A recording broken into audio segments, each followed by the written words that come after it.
முட்டை வரக்கத்தை காமிக்கிறேங்க. 12 முட்டை வேக வச்சு எடுத்துக்கலாங்க. தேவையான பூண்டு, 2 டீஸ்பூன் மிளகாத்தூள், 1 டீஸ்பூன் உப்பு, மஞ்சாத்தூள். இப்போ வரக்கத்தை பார்க்கலாங்க. முட்டையை வேக வச்சுக்கணுங்க. சால்ட்டு போட்டு மீடியமான தண்ணி ஊற்றி வேக வச்சுக்கலாங்க. இப்போ வேக வைக்கலாங்க. பூண்டு நெசிக்க வச்சுக்கணுங்க. இப்போ பூண்டு காமிச்சோம். நம்ம பூண்டை நெசிக்க வச்சு ஒரு கரண்டி எண்ணெய் ஊற்றிக்கணுங்க குழம்பு வண்டியில். இப்போ பூண்டு போட்டுக்கலாங்க. மிளகாத்தூள், உப்பு, மஞ்சாத்தூள்.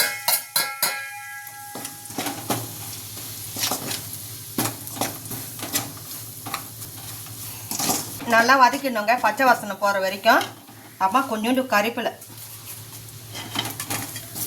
போட்டுட்டு தண்ணிங்க வேக வச்சாச்சு. இப்போ கட் பண்ணிக்கலாங்க. இப்படி கட் பண்ணுங்களாங்க. இப்படி தாங்க கட் பண்ணணும். முட்டையை கட் பண்ணிக்கலாங்க. 2ஆக கட் பண்ணிக்கலாங்க.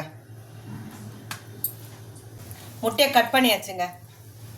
எல்லாமே திக்காகிடுச்சு. எல்லாமே போட்டு மிளகாத்தூள், மஞ்சாத்தூள், உப்பு. இப்போ நம்ம முட்டையை போட்டுக்கலாங்க. கட் பண்ண முட்டையை போட்டுக்கலாம்.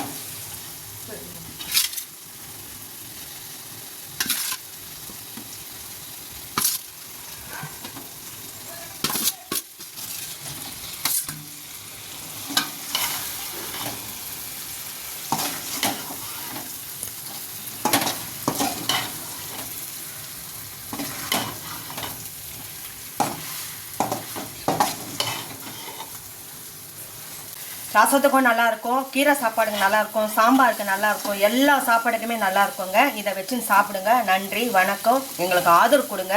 நான் கேட்டுன்னு தான் இருக்கேன். எல்லாரும் பார்த்துட்டு கொடுங்க. அடுத்த வீடியோவில் பார்க்கலாம்.